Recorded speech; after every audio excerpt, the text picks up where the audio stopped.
नमस्कार, मैं हूं संजीव कुमार और आप देख रहे हैं biforprint.in। जिस तरह से बिहार में राजनीतिक सरगर्मी तेज हो गई है बजट सत्र को लेकर के, वहीं सत्ता पक्ष के द्वारा जो शायराने अंदाज में जो विपक्ष नेता है उस पर आलोचना कर रहे हैं, वहीं राजद के भी प्रवक्ता अनवर हुसैन जी हैं, वो भी कुछ शायराने अंदाज में ही क्या कुछ कर रहे हैं, आप सुने। प्रवक्ता जो है नीरज कुमार ने नीतीश पे कटाक्ष किया है, वो भी शायराना अंदाज में बजट सत्र को लेकर, इस पे आपका क्या कहना है? जो अंदाज है वो शायराना कम जाहलाना ज़्यादा है। नीरज जी हमारे सीनियर हैं, हम उनका आदर और सम्मान करते हैं,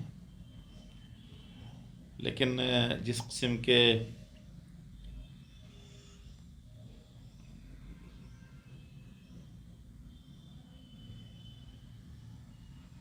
अनपढ़ शायरों की शायरी का जो सहारा लिया है वो उनको जेब नहीं देता, सूट नहीं करता है। भाई, प्रतिपक्ष के नेता का काम है सरकार को घेरना, सवाल खड़ा करना। उन्होंने हमारे प्रतिपक्ष के नेता तेजस्वी यादव जी ने क्या कहा था? ये कहा था ना कि अगर बजट स्तर को छोटा करने की कोशिश की जाएगी तो बजट घेराव करेंगे उसका। और सत्ता कक्ष ने जो है फौरन जो है उनके एक धमकी के आगे घुटने टेक दिया, और हमारे क्या नाम है, हाँ, तो उनकी एक धमकी पर सत्ता कक्ष ने घुटने टेक दिए अपने, और नीरज जी ऐलान करने पे मजबूर हो रहे हैं कि सत्ता जो है बजट सेशन जो है हमारा 18 फरवरी से मार्च तक चलेगा। और हर सवाल, हर सरकार बजट सेशन में सरकार सवालाते घेरे में होती है, और हमारी सरकार भी, हमारी पार्टी भी सरकार को बजट उसमें सेशन में सवालों के घेरे में लेगी, सवाल खड़े करेगी। बहुत सारे सवालात के जवाब उनको देना है। उनके मुख्यमंत्री भी और उनके मंत्री भी इस बात के लिए तैयार रहें। इसके अलावा एक दूसरा खबर ये आ रहा है कि डीजीपी कार्यालय से एक बड़ी खबर आ रही है कि शराबबंदी में जो है नेताजी लोग शामिल हैं, इसी की वजह से ये शराबबंदी पे कंट्रोल नहीं हो पा रहा है, तो लोग मजाक उड़ा रहे हैं। देखिए, ये बात आज से नहीं, बहुत दिनों से हम लोग कह रहे हैं कि शराबबंदी का कानून बनाने में हम शामिल थे। शराबबंदी का कानून हमने खुद बनाया है, और हम इस प्रदेश में शराब के फैलाव को हम रोकना चाह रहे थे, जिससे गरीब आदमी बर्बाद हो रहा था। लेकिन सरकार ने उस कानून का मिसयूज़ किया है। सरकार ने उस कानून को गरीबों को पकड़ने के लिए, धकड़ने के लिए, उनको जेलों में डालने के लिए इस्तेमाल किया है। और देखा यह जा रहा है कि शराब की गैर कानूनी जो बिक्री है वो बढ़ती जा रही है। और इसके पीछे ये गैर कानूनी काम उसी वक्त होता है जब जो पार्टी इन पावर होती है, उसके लोग जब इस धंधे के पीछे होते हैं, किसी धंधे के पीछे होते हैं, तो तय है कि भाजपा और जेडीयू के लोग हैं जो इन शराब माफियाओं की कहीं ना कहीं से सरपरस्ती कर रहे हैं, बढ़ावा दे रहे हैं, जिसकी वजह से अंग्रेज़ी शराब और देसी जहरीली शराब लोगों के घरों घरों तक पहुंच रही है। रईसों के घर में, अमीरों के घर में अंग्रेज़ी शराब जा रही है, गरीबों के घर में ये देसी जहरीली शराबें पहुँच रही हैं। तो आपने सुना कि जिस तरह से अनवर हुसैन जी हैं, इन्होंने नीरज कुमार पे पलटवार करते हुए क्या कुछ कहा। आइए सुनते हैं जो कांग्रेस के प्रवक्ता हैं राजेश राठौर जी, वो सत्ता पक्ष पे यानी नीतीश सरकार पे क्या कुछ कहते हैं, आप वो भी सुने। जिस तरह से आरोप प्रत्यारोप का दौर चल रहा है, तेजस्वी यादव ने कहा कि बहुत छोटा जो बजट सत्र है वो छोटा है, इसको लेकर के जो है जदयू के प्रवक्ता नीरज कुमार ने भी बहुत कुछ कहा है, सराहनीय अंदाज में कहा है, इसके बारे में आपको? देखिए, ये लोग बजट सत्र को और छोटा करना चाह रहे थे। महागठबंधन के नेता श्री तेजस्वी प्रसाद यादव जी ने पिछले बार कहा था अगर यह सत्र बहुत छोटा हुआ तो हम आंदोलन करेंगे, संघर्ष पे जाएंगे। क्योंकि चुनाव के मैदान में आप जब थे, हजारों की भीड़ जुटा रहे थे, तब कोविड नहीं था। कोविड के हवाला देकर बजट सत्र को छोटा करके जनता के मुद्दों को आप दबाना चाहते हैं।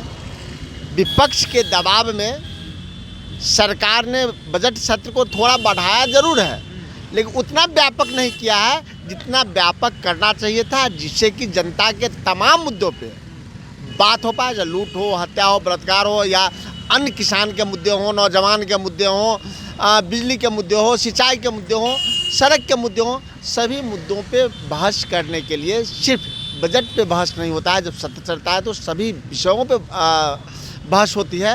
तो मुझे लगता है कि जितना बड़ा सत्र होना चाहिए था उतना बड़ा सत्र नहीं किया गया है।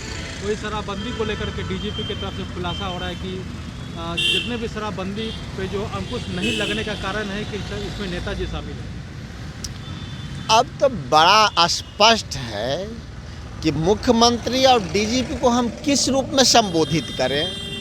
मुख्यमंत्री से अपराध पे पूछिएगा तो कहेंगे पुराने पति पत्नी की राज, और डीजीपी से अपराध पे पूछिएगा तो कहेगा कि मेरे समय में नहीं हुआ है, 2019 में जो डीजीपी था उनके समय में अपराध ज़्यादा था, मेरे समय में कम है। अरे डीजीपी साहब, तब भी मुख्यमंत्री नीतीश कुमार थे। तो मैं तो यह कह रहा हूँ कि नीतीश कुमार का तंत्र फेल है, नीतीश कुमार के कारण अपराध बढ़ा है। बिहार का पुलिस सक्षम है, बिहार में अच्छे ऑफिसर हैं, उसकी तैनाती ठीक से हो, बिहार का पुलिस अपराध रोक देगा। नहीं रोक रहा है तो नीतीश कुमार जी।